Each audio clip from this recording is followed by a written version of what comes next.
Chers auditeurs, Dear listeners, bonjour. welcome in Comme d'Archi Podcast Season 4 Saison 4, dans le monde fascinant des architectes. and in the architectural projects. Je suis Anne-Charlotte Deponte, passionnée d'architecture et docteur des universités en histoire de l'archi. I am one of the spokespersons of Anne-Charlotte, who is a PhD in architecture history. Merci Thank you d'être avec moi aujourd'hui. to be with us today. Et And maintenant, now, lundi en français, place au talent. and Wednesday, let's talk projects. In English, of course.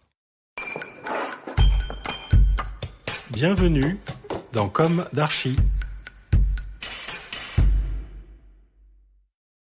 Chers auditeurs, ravis de vous retrouver aujourd'hui en compagnie de Jean-Baptiste Pietri. Bonjour. Bonjour, Bienvenue dans Comme d'Archi. merci. Vous êtes architecte et à la tête de votre agence implantée à Paris, bien que vous soyez originaire de Marseille, ville à laquelle vous êtes encore très attaché. Vous êtes de ces architectes qui ont gardé un geste fort, affirmé dans la pratique de votre discipline, alors que ce geste propre à l'architecte tend un peu à s'effacer au profit d'une attention accrue portée à l'environnement. Notamment, on dit peut-être à tort d'ailleurs que les jeunes architectes n'osent plus embraser leur métier. Vous estimez vous-même avoir une facture, une patte identifiable, en tout cas c'est ce qu'on peut lire sur votre site. Souvent, vous usitez de courbes et de couleurs claires, évoquant la pierre calcaire du Midi. Pour autant, vous vous attachez au contexte et aux particularismes locaux, puisque vous travaillez sur tout l'Hexagone. Vous revendiquez un rationalisme romantique, on y reviendra. Vous travaillez la matière, d'ailleurs vous y intégrez du graphisme, de la modénature, ce qui est devenu, je trouve, rare aujourd'hui. Vous touchez à tous les types de programmes, souvent d'importants programmes. Paradoxalement, on sent le profil d'un architecte entre guillemets classique, mais en résistance. En tout cas, c'est mon point de vue par rapport à ce que je perçois dans votre travail. Parce que vous avez un exercice en solo et en nom propre, alors que l'on n'a jamais autant parlé de collectif. Une architecture très identifiable, alors que beaucoup tentent de se fondre dans le paysage. Votre force indéniablement est d'être encore capable d'apporter un imaginaire bâtisseur, un air même de bord de mer et un brin d'esprit de villégiature. C'est ce que je ressens. C'est vrai. Alors on va commencer par le début. Après cette longue introduction, quel est votre parcours? Quelle a été votre jeunesse? Où s'est ancrée votre envie d'architecture? Et quelles ont été vos études? Alors, comme vous l'avez dit tout à l'heure en préambule, d'abord, je suis Marseillais de naissance. Et déjà, c'est une caractéristique. Et je suis arrivé à Paris à l'âge de 15 ans, en suivant toute ma famille, en suivant en fait le parcours professionnel de mon père. Et je suis issu un petit peu de ces deux cultures. Je suis tout de suite tombé amoureux de Paris, tout en n'oubliant jamais la Méditerranée.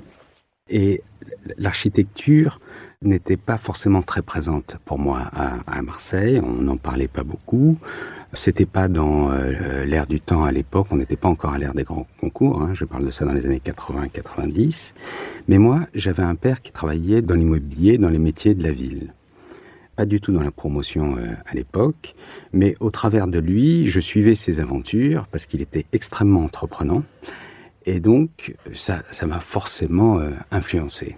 Si bien qu'un jour, je me souviens très précisément, très jeune, rentrant dans ses bureaux au Rome à Marseille, je parle de ça dans les années 80, je suis tombé sur une perspective. À l'époque, on faisait encore des esquisses, des perspectives à la main. Je pense que j'avais quelque chose comme 7 ans. Et c'est immédiatement, à ce moment-là, j'ai voulu devenir architecte et ça ne m'a plus jamais quitté. Alors après, on pense à autre chose, parce qu'on devient adolescent, on déménage à Paris, et puis en arrivant à Paris, j'ai été subjugué par la beauté de la ville. Mais subjugué, surtout qu'au départ, j'étais un petit peu seul, le provincial débarquant, donc j'avais du temps pour me promener, pour regarder. Et alors là, l'envie d'être architecte s'est totalement imposée et est devenue irréversible chez moi.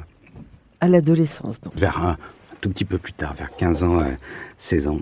Ce qui est très important dans mon, en tout cas, parcours d'architecte, mon envie d'être architecte, c'est une fois de plus, mes parents. D'abord mon père, qui était un entrepreneur et qui est très tôt parti travailler dans le monde entier, notamment aux États-Unis. Et on allait le voir pour les vacances. Et là, à chaque fois, c'était un choc architectural. Le choc de la ville américaine, le choc du dynamisme, le choc de... Dans une ville en particulier ? Dans une ville en particulier qui était Miami, mais même s'il travaillait dans tous les États-Unis, où lui, il opérait des projets, et il y avait une dimension... d'abord, tout était plus grand, tout était plus beau, tout était plus abouti, tout était plus travaillé. Et à Miami, j'ai découvert aussi l'architecture art déco de cette période années 20, années 30, extrêmement blanche, extrêmement courbe, puisque vous le citiez tout à l'heure, et extrêmement balnéaire. Et ces paysages urbains m'ont profondément marqué. Et j'ai découvert quelque chose d'autre, un autre phénomène absolument extraordinaire. C'est comment une ville pouvait se transformer en si peu de temps. C'était la sortie de la crise des années 90. Ceux qui s'en souviennent, en ce moment on en reparle parce qu'on sent pointer la crise de nouveau.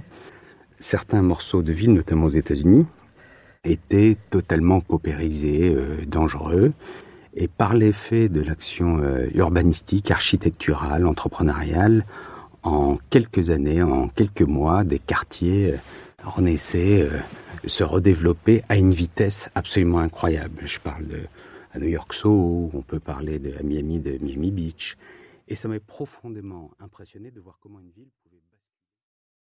Retrouvez l'intégralité de cet épisode sur Apple Podcast, Acast, Deezer, Spotify.